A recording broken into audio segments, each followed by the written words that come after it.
Yo, welcome to my channel. It's MMA Leaked, where we get the sportsbooks beat. And today we finally have a good card. Yo, UFC 304 is completely stacked from top to bottom, mainly the top. And we're coming off two crappy fight nights. Even though the cards were not stacked whatsoever, they actually did kind of deliver. A lot of the fights did end up in knockouts, surprisingly, especially with the new gloves. I believe the myth with the gloves not being able to knock people out is a myth, and it's not true. And those last two fight nights literally proved that there was a lot of knockouts, a lot of entertaining fights. Even though, yeah, like I said, they weren't too stacked, they were still pretty good. But enough rambling with that. We're going to go ahead and straight dive into it, and I'm going to give you guys my picks and predictions. I feel like we can really make some money on this one. So let's take a look. We're going to start off at the very start. And before I get into it, go ahead and leave a like, comment your opinions if you do agree with any of them, if you do disagree with any of them, and go ahead and subscribe for me. But for the first fight, we got Bukauskas versus Prachnio, right?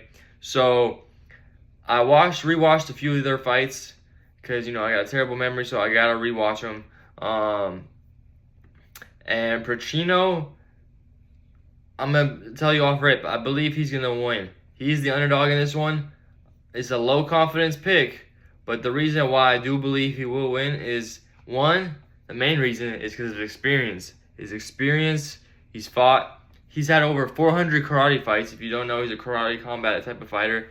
He's had over 400 of those fights, and he has some notable wins like Khalil Roundtree. I was surprised. I don't remember him fighting him, but he did beat him in a unanimous decision. He recently beat Devin Clark, which isn't too crazy. They both lost to Vitor Petrino, which isn't too crazy. Petrino's a good fighter, even though he might have got fraud checked his last fight. Bukauskas, he's a little bit more patient. He likes to try to find those shots. But Petrino, he's a little bit more wild. You know, he's got that karate type of style. He just kind of launches at you with some weird combination, hoping to land. And I believe that unpredictability and the experience, he has a lot more fights in the UFC. I believe that's going to win the fight. Like I said, it's a low confidence pick, but I do think Prachnio is the one who gets it done. All right, we got another decent fight. We got Patterson versus Crosbie. Two prospects in the UFC. I'm going to say off rip, I do not think Patterson should be that big of a favorite, right? He got one sub win in the UFC. Let's say he's fought in the Contender Series, and he got knocked out in his first ever UFC fight by some dude who's like 5'4". But mind you, that fight was at 155, and now they're fighting at 170. So his chin was probably a little chinny because of the weight cut. But still, I feel like with how hard Crosbie hits, I feel like he will be able to find Patterson's chin. If you look at Crosby's last fight, I believe, yeah, with Kevin Jossett, he landed quite a bit of shots on Kevin Jossett, and I feel like Patterson will not be able to handle those shots. As you can see, he doesn't make it past the first round. Look at that. In Bellator, he wasn't making it past the first round. He gets one fight in the UFC, doesn't get past the first round. Even though Patterson does have a good submission game, he can sometimes use his distance pretty good, but still he kind of leans back, and it's not going to favor him in this fight, I believe. And Crosbie, you know, he's a hard-hitting dude, and I believe he finds his chin. This is another fight that I'm staying away from, but still, I think it's worth a sprinkle on Crosbie just because of his KO power. And Patterson does have an 8-inch reach advantage, but Jossett had a 5-inch reach advantage, and Crosbie was still able to land some shots on him. And I really don't think this fight's gonna go past the first round, to be honest. So yeah, we'll see. I got Crosbie on this one. For this next fight, we got Oban Elliot versus Preston Parsons, right? Preston Parsons is from my city, Jacksonville. You know, I know the gym that he trains at, so I'm going to be supporting him. But that's not me being biased. I went ahead and rewatched his fights and Elliot's fights. I watched Elliot's fight versus Val Woodburn, and honestly, if he struggled that much with Woodburn, he got dropped in the first round I feel like Preston Parsons should be able to honestly get the decision win. Just because Preston Parsons, he has very good jiu-jitsu. He's a black belt in jiu-jitsu. His takedowns are pretty good. He does find them pretty well. And his striking has been getting better. Like, his first second UFC fight, he fought Evan Elder, and Elder's a very good fighter as well. He got the unanimous decision. He was piecing him up. Also in the Semselberg fight, the striking did look a lot better. And even though he doesn't have like any knockouts, his main way to victory is gonna be trying to take you down, holding you down, trying to get that submission win. And also, he still does have decent striking. So I'm going Preston Parsons on this one. I'm going to be supporting my guy, Duval, you know what I'm saying? And also, he is in my biggest bet of the year parlay. It's a 2-leg parlay with him. I'm a little less confident in him than the other guy I put in my parlay, but still, I believe Parsons. Alright, for my next fight of the card, we got my lock. This is my lock of the card. We got Mick Parkin versus Łukasz Brzeski. Mick Parkin is a really good heavyweight in my opinion. He's surprising me. I remember I bet against him versus Muhammad Usman. I don't even know why. Muhammad Usman is dog water, especially if his performance his last fight night. Dude needs to be cut. I don't believe he's related to Usman, Kamaru Usman. I think that's a cap. I don't see it at all. But Brzeski's coming off a victory off Walter Walker, Johnny Walker's brother, who I was hyped for, but he let everybody down. Dude needs to hit the gym. He needs to start running because he was literally so tired at this fight. And Brzeski didn't look great either in that fight. Mick Parkin's been running through the whole heavyweight division. He's been getting unanimous decisions. If you look at that, he's already beat Muhammad Usman, Machado, Pogus. He's really, and he trains with Tom Aspinall, right? Tom Aspinall is the greatest heavyweight right now, in my opinion. And to have a training partner like that and be training with that dude every day, you're definitely going to pick up some good things, learn a lot from that guy. For this next fight, we got Loughran, Caolan. I don't know how to say his name. But he's not fighting Ramon Tavares. Tavares is out on like an injury or something. He's fighting Jake Hadley instead. Jake Hadley normally fights at flyweight, and I believe they're both going to fight at 135, which is Caolan's normal weight class. As soon as I saw this fight announced, I knew for a fact that Caolan was going to be my pick. Caolan literally has pretty good wrestling. His striking is pretty good. Also, he honestly didn't look too bad in the Lapalus fight. Lapalus is another good fighter, and was able to keep up with him. Jake Hadley, he's been taking a couple L's. He lost to Durden, Chris Johnson. Even though those guys aren't bad fighters, he just really hasn't impressed me. And Caolan is a lot bigger, naturally bigger guy. And I feel like his overall skill set is better than Jake Hadley. Caolan is my lock. Next, we got Nathaniel Wood versus Daniel Pineda. Nathaniel Wood is obviously, dude, he's up to a -600. It's crazy. I don't think he should be that big of a favorite, but he is definitely going to be the guy who's going to win the fight. I mean, look at this. He's fought Chris Jourdain, Philly, and he's got unanimous decision to both those guys. Both those guys are great fighters. And Pineda, he's literally on like a losing streak.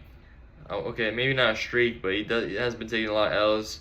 He's got a sub victory on Lutz, but who even is Lutz, man? Like, come on.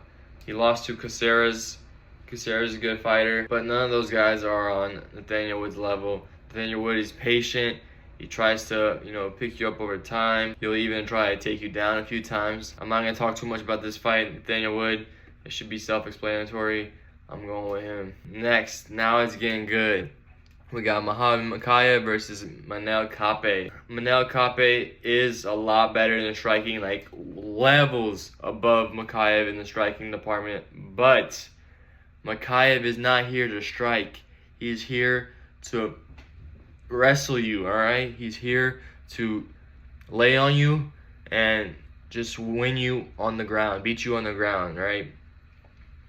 I watched Kape's last fight versus Santos. Bro, Santos' chin is crazy. For 23 years old, this man fought a war with Kape.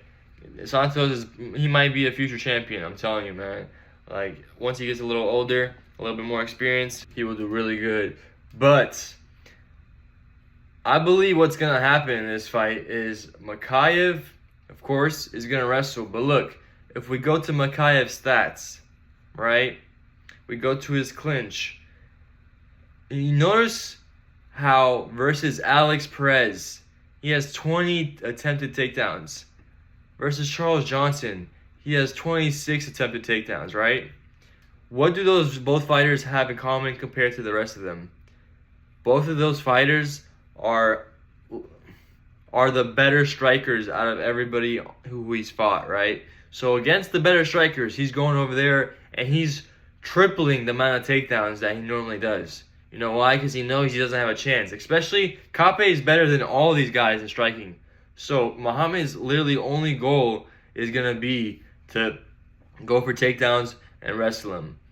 Even though that is boring, I believe Mokaev doesn't care. He's there to win, and by landing on him and maybe landing a few shots here and there, that's going to win him the fight, and that's all he cares about. Kape, he looked great in his last fight. Striking was impeccable. But that's on the feet. If the fight's on the ground, I don't think that's going to be able to happen. Also, Alex Perez and Kape both have a 77% takedown defense, right? So, it'll probably look very similar to this. But Mokaev did end up getting tired towards the end of the fight, and apparently that's because of the staph infection. So I can actually see it being a little bit more than that. I'm definitely not going to say Mokaev is a lock, just because Kape is really good at striking, right? And if he just keeps piecing him up and not letting him get taken down, he could win this too. But I'm going with Mokaev. He has that wrestling experience. He's really good at that in that department, and I believe that does win him the fight. Next, we got Arnold Allen versus Giga Chikadze. I don't know how to say his last name, but this fight, I'm still going with, I'll tell y'all right now, Arnold Allen. Arnold Allen, he's the better striker overall. Giga, he's not a bad striker whatsoever, but Arnold Allen, he's just cleaner. They're both patient. They both try to find those shots, but Arnold Allen, he's looked better in his fights than Giga has, in my opinion. Giga went to a 5-round war with Qatar, and I feel like Arnold Allen wouldn't let that happen. I feel like Allen gets Qatar out of there. In the Casares fight, Giga was getting landed on a lot, honestly. And even though that's probably because Casares is a little bit unpredictable, his style is a little weird, so it's hard to see those shots coming. His kicks are out of nowhere. But Arnold Allen, he's fought very good competition, even though he did lose to Holloway and he lost to Evolov. But that Evolov fight was extremely close, and honestly, if those knees end up getting points taken away, he could have won that fight. So I'm going with Arnold Allen. Next, we got Christian Leroy Duncan versus Gregory Rodriguez. This is a hard one to predict, man. We got, on one end, we got CLD, who's good at striking. He keeps his range. He mixes it up. He has a very unique style. His striking is very good. And then we have Gregory, who also CLD is knocking everybody out, who he's fighting. Then we have Gregory Rodriguez, who also is knocking out everybody. He can wrestle. He has a black belt in jiu-jitsu, and he's like more of a power striker. I rewatched the fight versus Brad Tavares, and Gregory looked good. Anytime Gregory was, getting pieced up on by Brad Tavares was landing some shots, Gregory would go shoot for a takedown and actually land it, right? And I believe that's going to be his path to victory, versus Christian Leroy Duncan. Since Duncan is a pretty good striker, if Gregory Rodriguez starts to lose the exchanges, he's going to shoot, and he's going to be able to take Leroy down. Rodriguez's takedown defense is also, I believe, 100% compared to Duncan, who's at like 50%, I believe, right? And I also believe that Rodriguez, they've honestly fought similar people, right? So if you look, they both fought Daniel Tullian.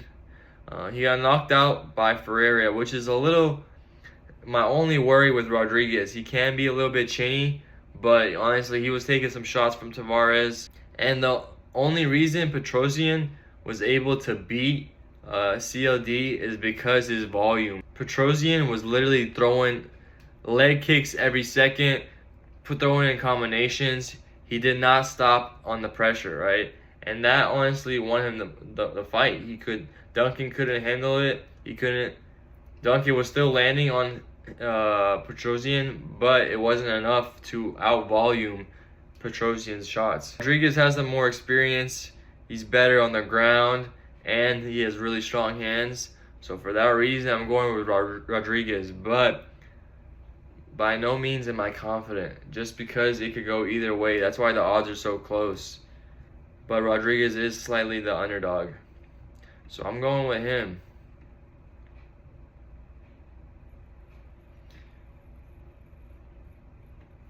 Next, we got Paddy Pimblett versus King Green, Bobby Green. I feel like this fight,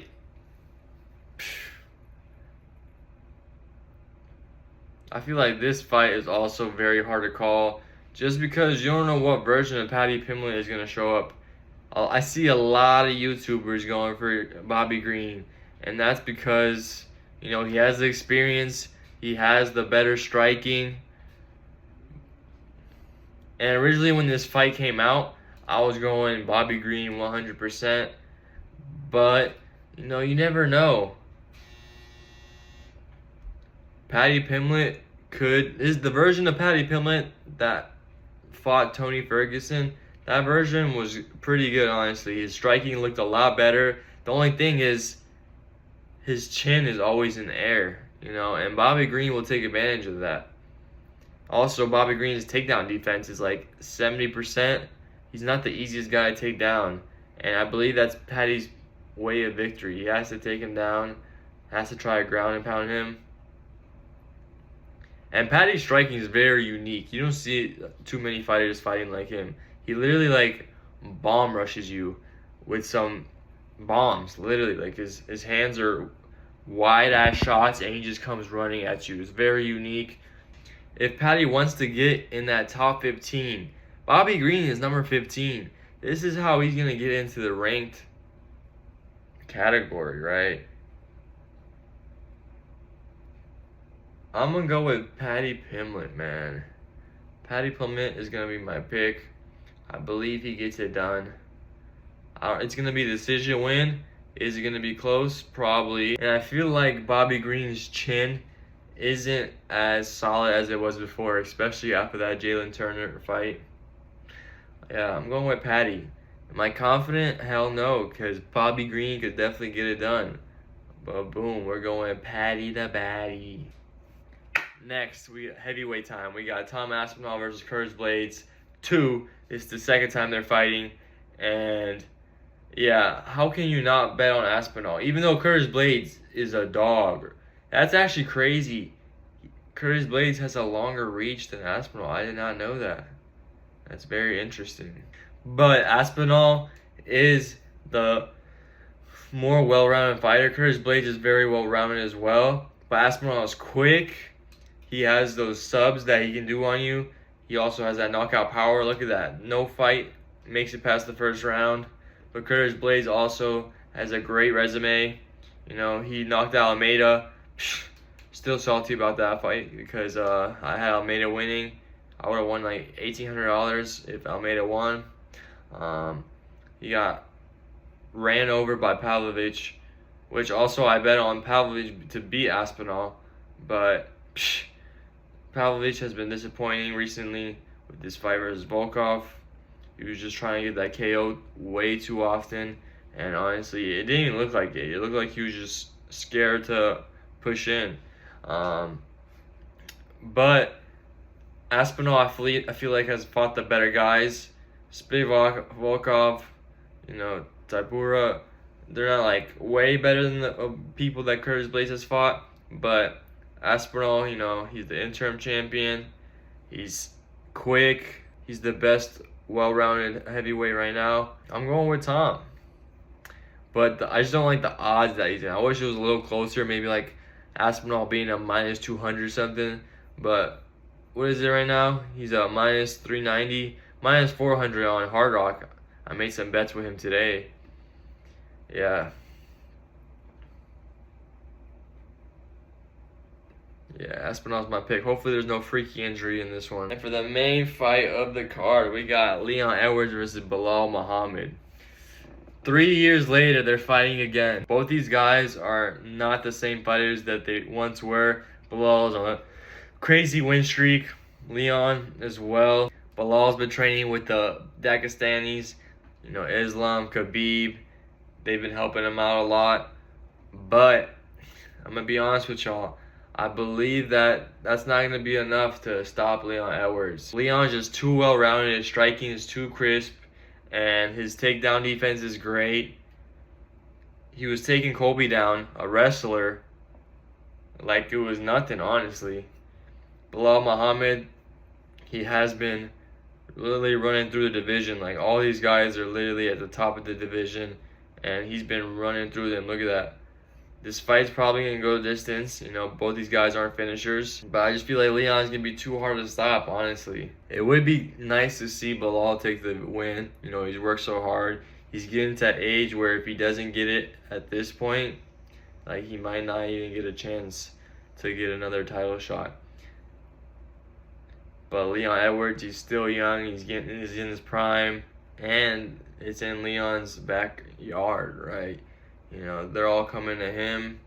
The crowd's going to be crazy. England has one of the biggest, loudest crowds. I got Leon on this one. But y'all, I hope you guys did enjoy my picks and predictions.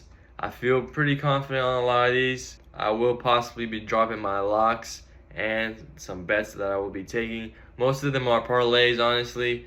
Like I said, I got my biggest bet of my life on this card. Honestly, I'm scared because I've never placed this much money on a bet. But it's a 2-leg with Mick, Parkin and Preston, Parsons. Those are my guys that I'm going hard on, and hopefully it pays off. But if you guys did enjoy the video, please leave a like. It does help the channel grow. Go ahead and comment if you had any different opinions. And go ahead and subscribe for me. I'm trying to get to 500 subscribers at least. Other than that, peace.